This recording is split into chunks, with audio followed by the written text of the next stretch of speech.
사람은 누구나 죽음을 두려워합니다. 그런데 죽음을 앞둔 한 사람은 이별의 순간을 병원이 아니라 집에서 사랑하는 가족과 함께 보내고 싶다고 말했습니다. 삶의 마지막에 우리는 왜 집을 선택할까요? 오늘은 EBS 건강 프로그램에서 다룬 가족과 함께하는 마지막, 그 조용하고도 깊은 이야기를 들려드립니다. 구독과 좋아요는 큰 힘이 됩니다. 82세 어머니, 병원 대신 집으로. 82세 어머니는 3년간의 병원 생활을 끝내고 조용히 말했습니다. 이제 더 이상 병원에 있고 싶지 않다. 내가 살아온 곳, 그 집에서 마지막을 보내고 싶다. 병원 침대의 하얀 천장 대신 평생 바라보던 마루, 손녀가 뛰노는 소리, 부엌에서 밥 짓는 냄새, 그 모든 것이 어머니에게는 치료보다 큰 위로였습니다. 가족들, 두려움과 갈등은 시작됐습니다. 그러고 가족들은 망설였습니다. 집에서 모실 수 있을까? 혹시 아프면 우리가 뭘 해야 하지? 전문가 없이 괜찮을까? 두려움, 불안, 책임감. 감정들이 뒤섞여 누구도 쉽게 대답하지 못했습니다. 그때 호스피스 전문의가 말했습니다. 어머니께 필요한 것은 치료가 아니라 사람입니다.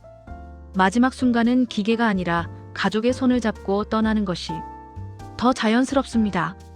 그 한마디가 가족의 마음을 바꾸었습니다.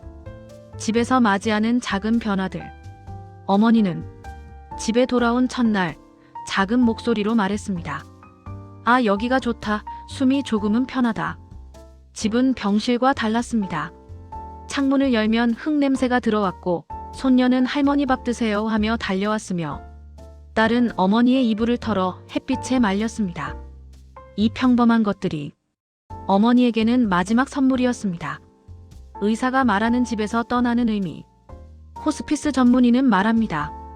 죽음은 의료의 실패가 아닙니다.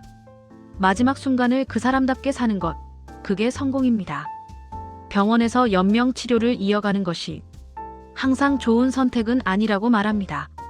가족의 말 한마디, 손 한번 잡아주는 따뜻함이 약보다 더 큰 힘을 발휘할 때가 있습니다. 마지막 저녁 가족의 시간. 어머니의 마지막 밤, 가족들은 거실에 둘러앉아 평생의 이야기를 나누었습니다. 아버지와 처음 만났던 날, 아이들 키우며 힘들었던 시절, 아픈 남편을 간호하던 젊은 시절, 그리고 자신이 살아온 날들. 어머니는 담담하게 미소 지으며 말했습니다. 고맙다. 내 마지막을 혼자가 아니라 가족과 함께 할 수 있어서. 그리고 그날 밤 어머니는 가족의 손을 꼭 잡은 채 고요하게 눈을 감았습니다. 그 순간은 비극이 아니라 사랑의 완성이었습니다. 전문의는 말했습니다. 우리는 모두 떠나는 날을 맞이하지만 어떻게 떠나는지는 누구나 선택하지 못합니다. 하지만 한 가지는 분명합니다. 사랑하는 사람의 손을 잡고 떠나는 이별은 두렵지 않습니다. 집은 단지 공간이 아니라 한 사람의 삶 전체가 담긴 마지막 쉼터입니다. 병원이 생명을 지킨다면 집은 사람을 지켜주는 곳입니다.